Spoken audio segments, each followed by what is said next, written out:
So in this video we're just going to be looking at debugging an error which is very common in NextJS, and we're also going to be fixing up some Tailwind CSS, although that's not really anything to do with NextJS. I just figured since we have the error right now we might as well go over it.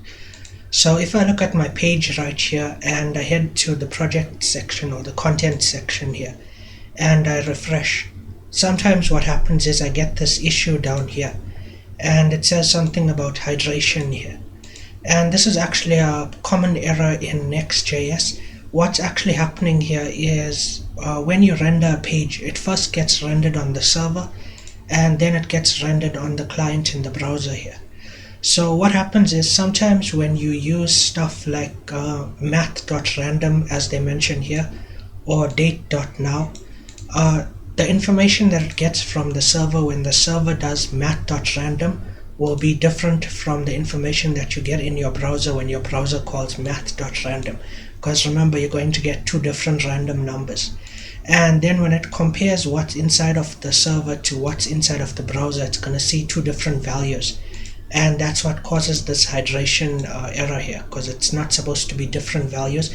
If something is rendered on a server and then also on a client, they're meant to be the same when the code is checked. So okay, let's look at this in our code here. So this is the page that's causing that error when we reload, and the hints that we got here is that it's caused by date.now or math.random, or things that will give different values each time they called. So here in the code I don't really see anything on this page that would cause that type of problem.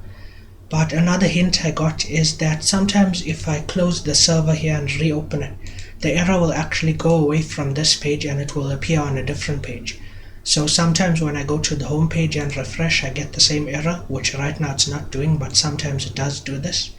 And that tells me that the error is not actually in any of the pages, it's in something that appears across pages. So the only two items I have here that appear across pages are the header at the top and then the small footer here at the bottom. And inside of the footer you can see that I have the current date here, 2025. So I am actually using that function date.now. So let's go into the component for the footer here. So I'll go into the components folder here and I'll open the footer file. And in here you can see that I am calling the function date.now. So to fix this, inside of this footer component, all we need to do is at the top here we need to say use client. And what this will do is it will tell the server here that whenever we're loading in this footer component here, it should only be rendered on the client's browser and not inside of the server here.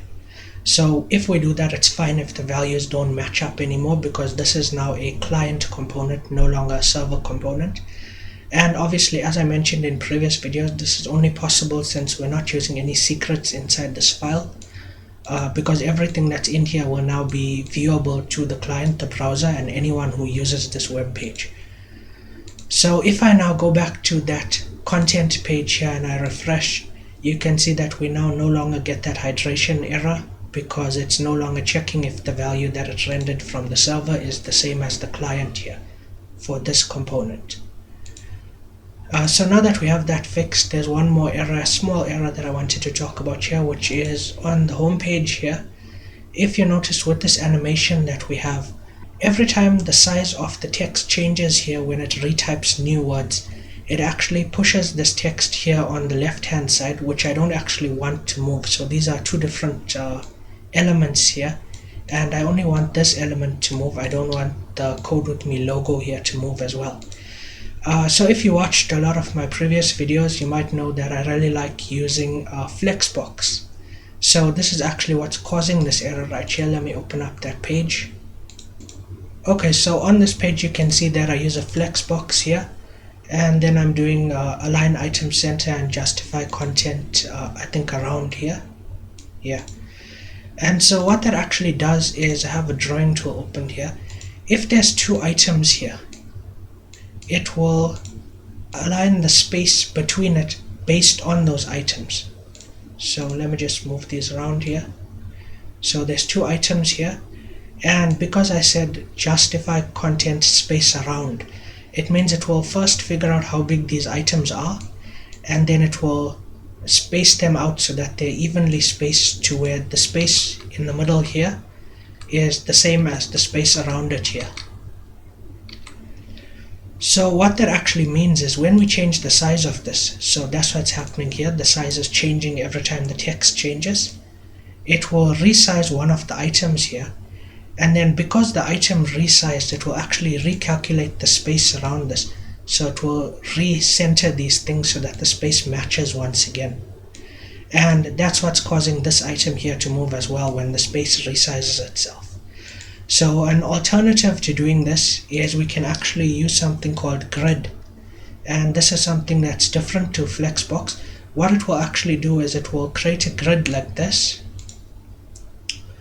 and with the grid basically all columns in the grid are the same size unless you specify that they should be a different size.